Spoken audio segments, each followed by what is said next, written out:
O Banco Santander Brasil é um dos principais bancos que a gente tem aqui no Brasil, sendo que ele é uma subsidiária do Banco Espanhol Santander, que é um dos maiores bancos da zona do euro.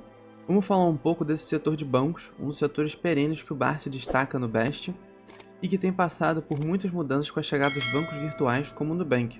Nesse vídeo a gente vai dar destaque aos acontecimentos ligados ao Santander, vamos falar sobre o índice de Basileia dos bancos e sobre o preço-teto do Santander usando o método do Décio-Bazin.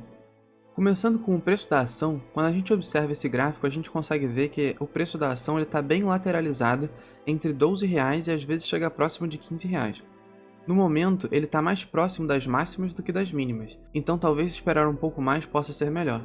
Sobre os indicadores do Santander, temos que o P sobre VP do banco está abaixo de 1, se encontrando em 0,84, o dividend yield está abaixo do mínimo de 6% defendido por Décio-Bazin, em 5,78%, mas a gente vai ver que se a gente considerar a média de dividendos, esse valor melhora um pouco. Já o preço sobre o lucro está um pouco alto em 8, ou seja, 8 anos para voltar ao investimento feito teoricamente, se tudo mais se mantiver constante. Um assunto interessante da gente comentar é a estrutura acionária do Santander, porque com isso a gente consegue entender um pouco mais de qual é o objetivo dela. No caso do Banco Santander Brasil, a gente pode ver que quase 90% das ações são na mão de dois controladores, sendo um deles o Grupo Empresarial Santander, com 42%. Como esses acionistas eles são internacionais, muitas vezes o objetivo é mais focado para a geração de lucro para ser enviado para fora. E nisso que acontece, os acionistas minoritários aqui do Brasil eles acabam ganhando também. Vamos agora falar dos resultados do terceiro trimestre de 2024 do Santander. Foi anunciado o pagamento de 1,5 bilhões em dividendos e juros sobre capital próprio para quem tinha ações do Banco Santander Brasil até o dia 17 de outubro.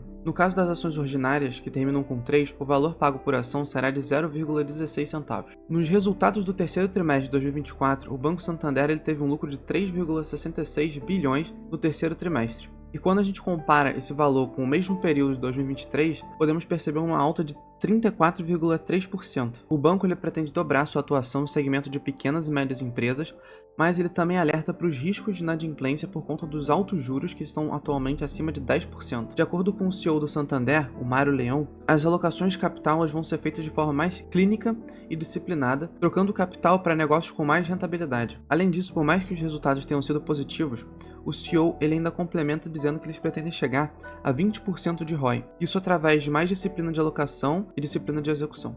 Um índice muito importante quando você vai analisar os bancos é o índice de Basileia. Ele indica quanto o banco possui de capital próprio em porcentagem do total que ele tem emprestado.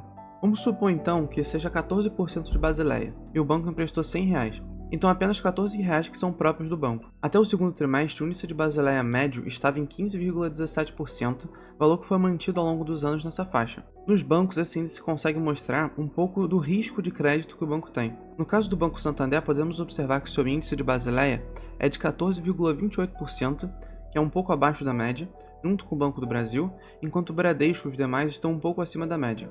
Vamos ver agora qual seria o preço-teto do Santander, usando o método do Décio-Bazin. Para encontrar o preço-teto, a gente pode utilizar o método do Décio-Bazin, de que a ação deve ter no mínimo 6% de dividend yield, algo que o Sr. Barsi também fala bastante. Primeiro a gente começa considerando o dividendo médio, usando os últimos 5 dividendos, às vezes até os 6 últimos dividendos, e fazendo a média. Pode ser também interessante desconsiderar valores muito grandes ou muito baixos, como nesse caso 2020 e 2021. Com isso a gente vai ter uma média de mais ou menos 0,88 centavos por ação. Depois disso, você pega esse valor que você encontrou do dividendo médio e multiplica por 16,67, que é um múltiplo para chegar nos 6% mínimo de dividendo, ou você pode pegar o dividendo médio e dividir por 6%, e você vai chegar nos mesmos 14,67 centavos, que seria, usando o método de Décio-Bazin, o preço-teto do Santander. Agora e para você, qual é o seu banco favorito? Aquele que você deixaria na carteira para o longo prazo?